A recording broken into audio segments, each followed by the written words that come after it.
my beautiful lovelies of the world, it's me, Queen Nightmare, and I am going to read you the 9th part. And I said I was going to do an announcement, and I almost forgot on my live stream. I'm thinking about launching merch, and I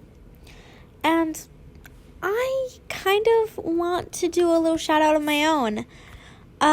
She didn't ask for one, or they didn't ask for one, but I wanted to give them the shout out because they have been going on my videos and leaving comments, and it's really cool. I wanted to give out a shout out to Sally Sipe, who is a very big fan, she said, and I would love to hear more from other people if they want to talk to me or leave me suggestions.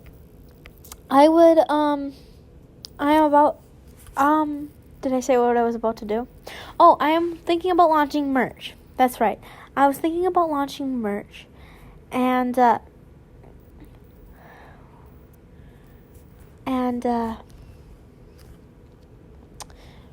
when I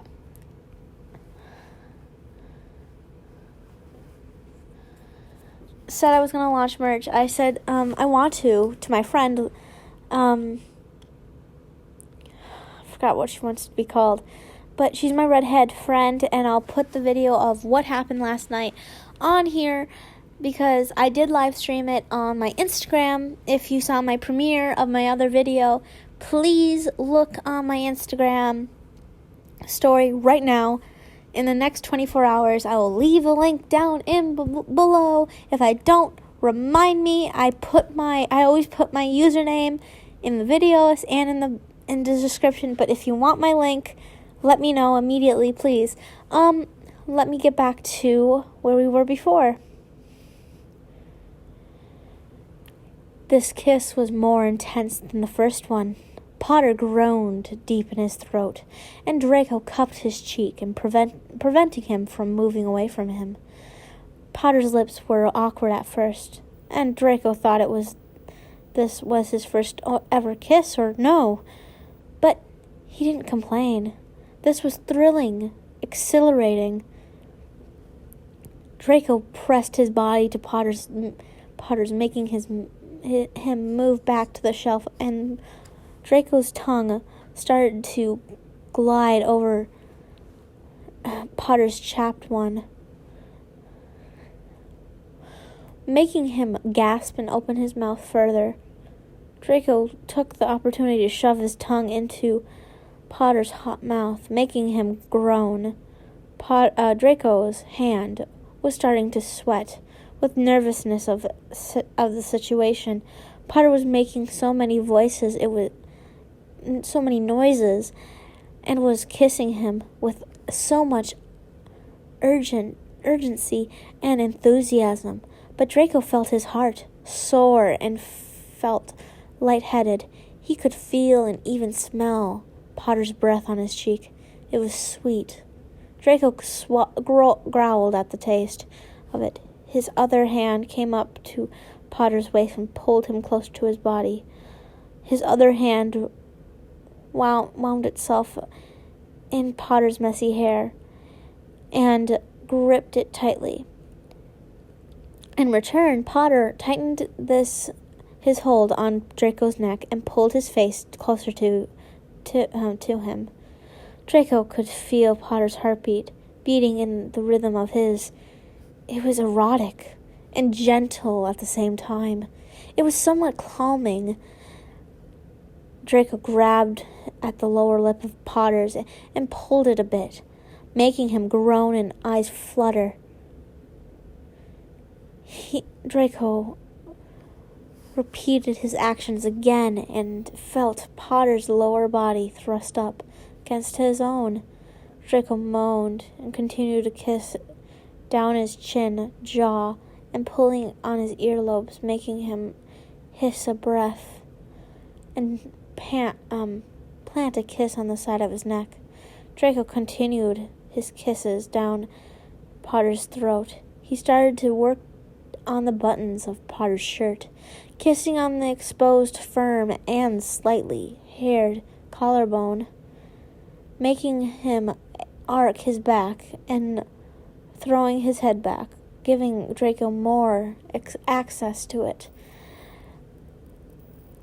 Draco nipped and licked his way up to Draco's delicious mouth until, once again, he kissed him, but softly this time, not wanting to rush into action that would lead to another thing for which neither was ready for yet. He kissed Potter's closed eyelids, earning himself a more tight hold from him, and a small appreciative hum. Draco was in heaven, that was for sure. He never thought he'd kiss Potter so soon. It was like a dream come true for him. After all these years of angry bickering between them, Draco finally got what and where he wanted. Potter was hugging him now, his face buried in his chest, leaving small kisses there, and Draco held him. He didn't want to let go of Potter anytime soon. But he knew they had to talk about this eventually, right? So, with a grimace, he gently nudged Potter back and forced him to look at him. His eyes were closed first, and Draco saw some glitter of water on his eyelashes. He frowned and gently nudged his face. When Potter opened his eyes, Draco pursed his lips, and a worried frown.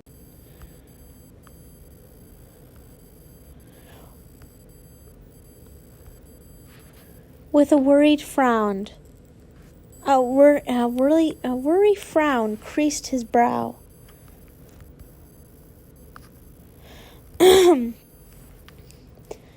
Are you all right? Potter sniffed and nodded his head. Yes. Sorry about this. His voice was scratchy and hoarse. Draco made a distressed sound low in his throat and kissed Potter's forehead. It's okay, but I don't understand why you are crying, he murmured, and wiped away a tear that slipped out of Potter's eyes. He shook his head and shrugged helplessly. A small, sad smile on his lips appeared. I think this is a dream of some sort. Like this is not happening. And when I woke up tomorrow, everything will go back to normal, as it usually was, hating each other, meeting to get this damned potion essay to write, and on Monday to brew it up. And there's no school tomorrow because it's Saturday, and it's Hogsmeade weekend. Potter seemed to collect himself and look down. Taking a deep breath, he said, Sorry, I was rambling. It doesn't matter. Seeing Potter's face like that,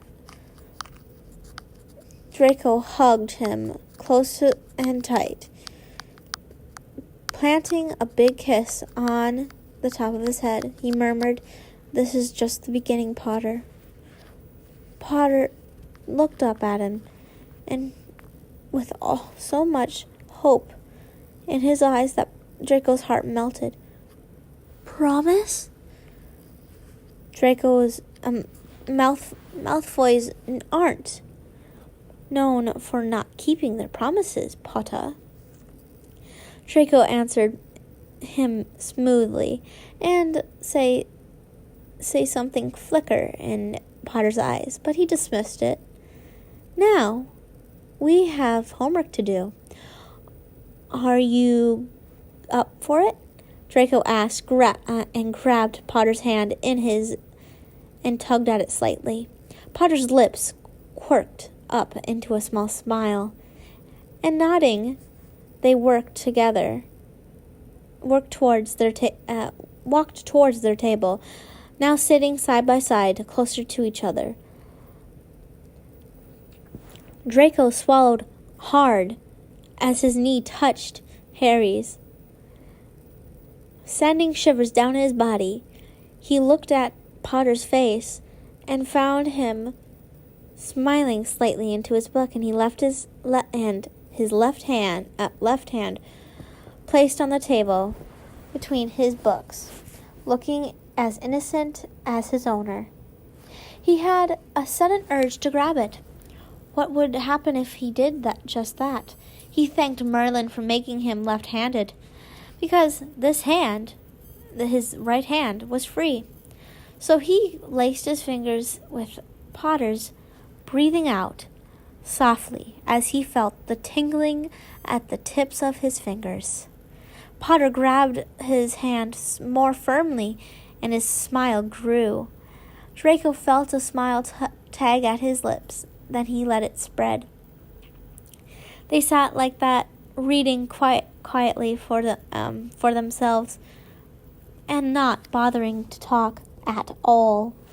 Draco kept thinking about the kiss they had shared, and he would feel his chest tightening with unknown feelings that he was going through right now.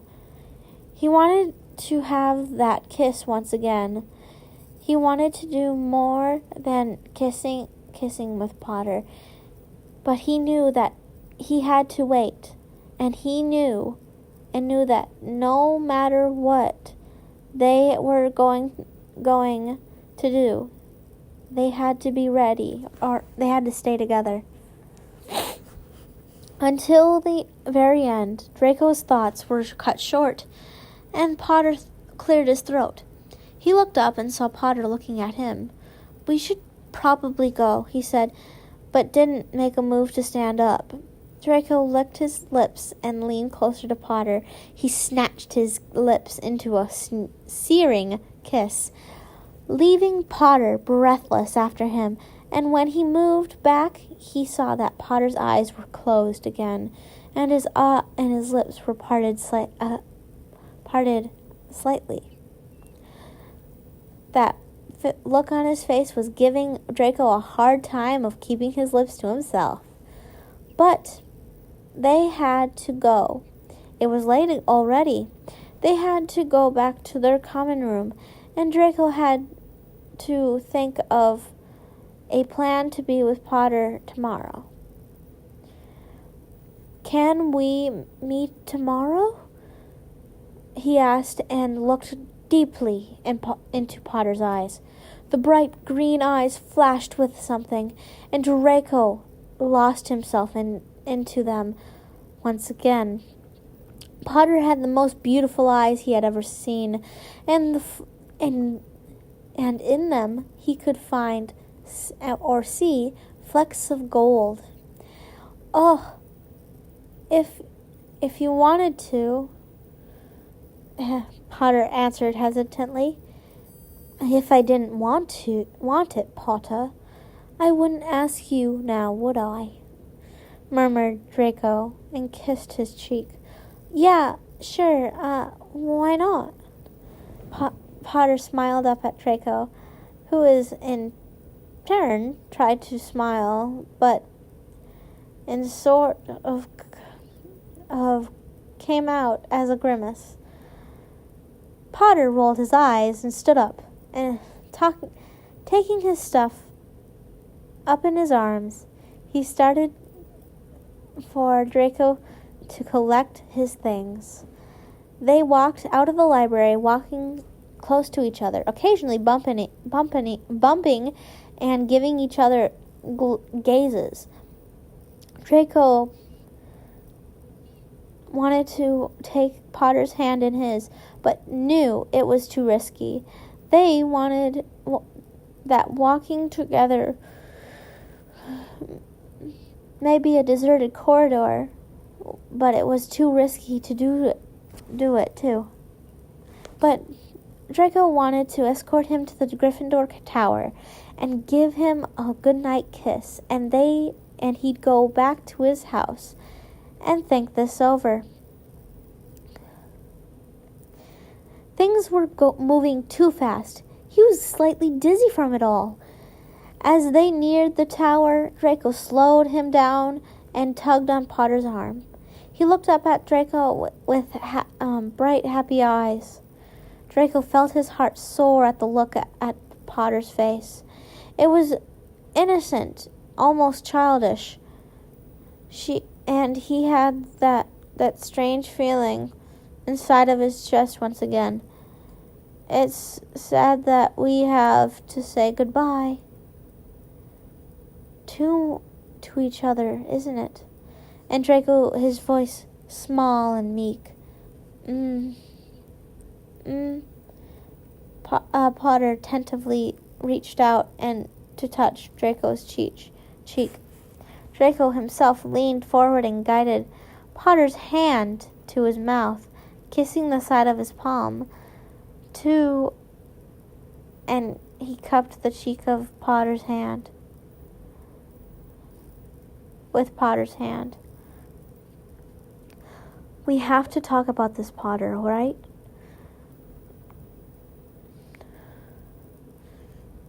Draco asked and looked directly at Potter's eyes. He nodded.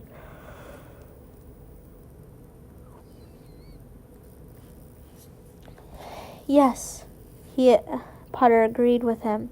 Yes, we have to. You're warm, Draco murmured and sighed. He leaned closer to Potter and gave him a small, chaste kiss on his lips. Good night, Potter. Good night, Malfoy, Potter murmured back and kissed him again. This time a bit longer, not clumsy, nor rushed. It was sweet, as innocent as Potter's childish face. And that's it for you guys today. I have a shout out today, and that goes, oh yeah, I already did the shout out. I am all jumbled up today. Thank you for the new subscribers that are here today. If you want the merch, please let me know down below. And destroy that like button and give all your love and support to my channel. Click the red subscribe button and the bell notification if you want to be updated on all my notifications. And if you want to give me suggestions on my other social media, I will put them down there. I might not put the link though, but I will put my username. So it's easier, you don't have to click it and go through that stuff. But if you don't want to, please let me know. If you don't want merch, if you do want merch, please let me know. I will show you the picture. I just wanted to know if you guys want me to have merch for you guys. Please let me know. I'm just all over the place today. I love you guys so much. Be happy, be healthy, and be nice now. I hope you all have sweet dreams. Bye-bye.